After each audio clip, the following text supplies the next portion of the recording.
ፕሪቶሪያ በሚመለከት ፕሪቶሪያ ታሪካዊ ስምምነት ነው። ለብዙዎች ልምድ የሚሰጥ ስምምነት ነው። ያለቀ ጦርነት ያሸነፍነውን ጦርነት ነው አቁመን ሰላም ያመጣ ነው። ለሰላም ያለንን ከፍተኛ ጉጉት በኢትዮጵያ ታሪክ ውስጥ ማንም ሰው ቢያገላብጥ መንግስት እየተዋጋ እያሸነፈ መቀሌ ለመቆጣጠር አንድ ቀን ሁለት ቀን ሲቀረው ለሰላም ድርድር አይቀመጥም። የለም በኢትዮጵያ ታሪክ ውስጥ ለምን ሆነ?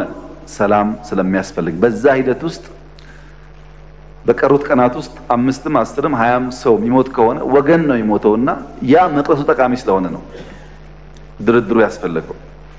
ድርድሩን በጣም ከፍተኛ ጠቀሜታዎች አምጥቷል። ባለፉት 2 ዓመታት ምንም አይነት ውጊያ አልነበረም። ትልቅ ነገር ነው። የትግራይ ህዝብ በውጊያው ጊዜ ሰርቪስ አያገኝም። መብራት አልነበረውም። ባንክ ሰርቪስ አያገኝም። ትራንስፖርት ሰርቪስ አያገኝም። በርካታ ችግሮች ነበሩት። መንግስት እንደ መንግስት ፈርሷል።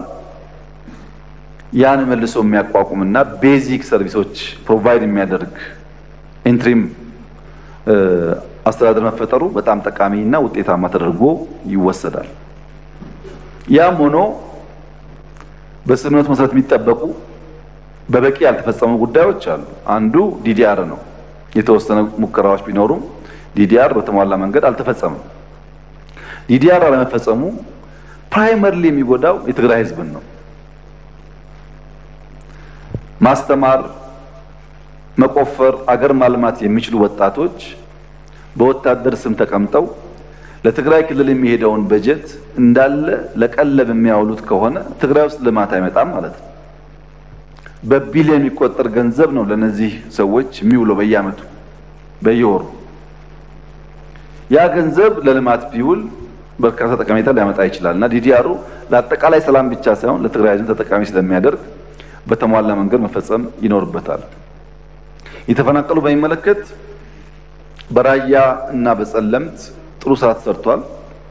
በወልቃይት አካባቢ የተጀመሩ ጉዳዮች በተፈለገው ደረጃ አልሄዱም። አሁን በእኛ በኩል ማስተላለፍ የምንፈልገው መልእክት የፌደራል መንግስት ከነገ ጀምሮም ቢሆን የተፈናቀሉ ሰዎች ለመመለስ ዝግጁ ነው። በዚያ ሳይድ በቂ ትብብር ከተደረገልን ፍላጎታችን ዜጎች ወደ መንደራቸው ሄደው የተለመደው ህይወታቸውን እንዲመሩ ነው። ያ እንዳይሆን እያደረገ ያለው ሂዩማኒቲ እና ፖለቲክስ በጣም ተቀላቅሎ ነው። በተፈናቀሉ ሰዎች ላይ የሚሰራ ፖለቲካ ጉዳት አለው። እነዚህን ከፖለቲካ ነጥለን እንደ ሰው ዜጎች ናቸው የሚጎዱ ብለን በትብብር መንፈስ ወደ ነበሩበት ቢመለሱ ኢትዮጵያ በጣም ሰፊ ቦታ ስላላት አሳሳቢ አይደለም። ከዚያ በኋላ የሚከተሉ ጉዳዮች ደግሞ በድርድር በውይይት እንዲፈጸሙ ማድረግ ይቻላል። ባለፉት 2 ዓመታት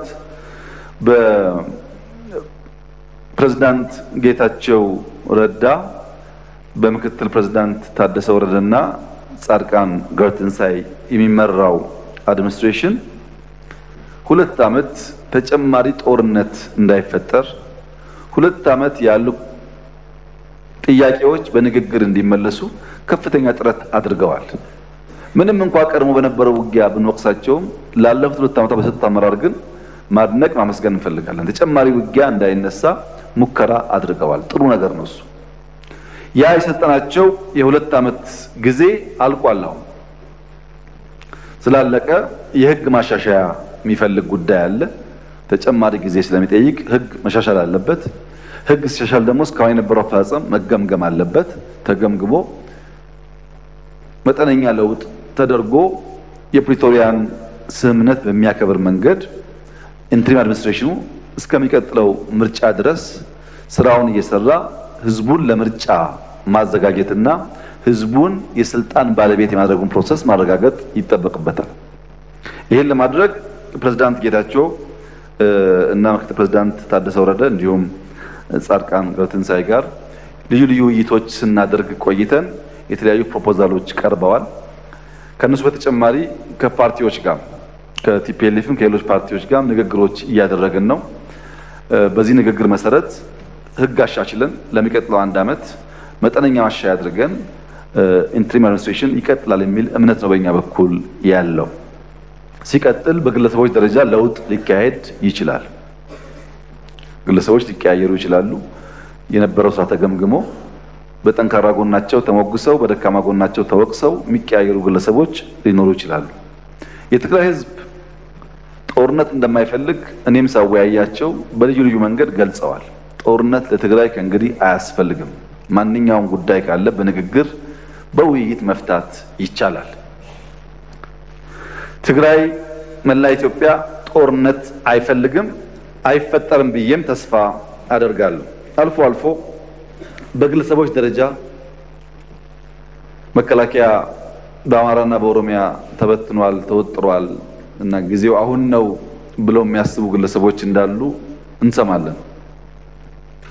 ምክሬ አይመስለኝም፣ አያዋጣም፣ ተውት ነው። እንደዛ አይመስለኝም፣ አያዋጣም፣ ድሮም አላዋጣም፣ አሁንም አያዋጣም። የሚያዋጣው መነጋገር ብቻ ነው። በንግግር ውስጥ ይመለሳል። በእኛ በኩል ነገር ማጋጋል ብንፈልግ ፍላጎታችን ጦርነት ጨማቂዎች ብንሆን ኖሮ በቂ ምክንያቶች ነበሩ። ግን አንፈልግም። ከሰላማ ከእያንዳንዷ ቀን ስለምናተርፍ አብዝተን የምንሰራው ለሰላም እና በትግራይ ያለው ሁኔታ በንግግርና በውይይት በቅርቡ ከገመገምን በኋላ የሚቋቋመው መንግስት እስከሚቀጥለው ምርጫ የተሻለ ስራ እንደሚሰራ በተለይም ዲዲአሩን የተፈናቀሉ በመመለስና የህዝብ የልማት ጥያቄ በመመለስ የበኩሉ ሚና እንደሚጫወት ተስፋ ይደረጋል። ከሁሉም ኃይሎች ጋር እየተነጋገርን ነው። ስናጠቃልል በሚቀጥሉት ጊዜያት ለህዝብ የሚገለጽ ይሆናል።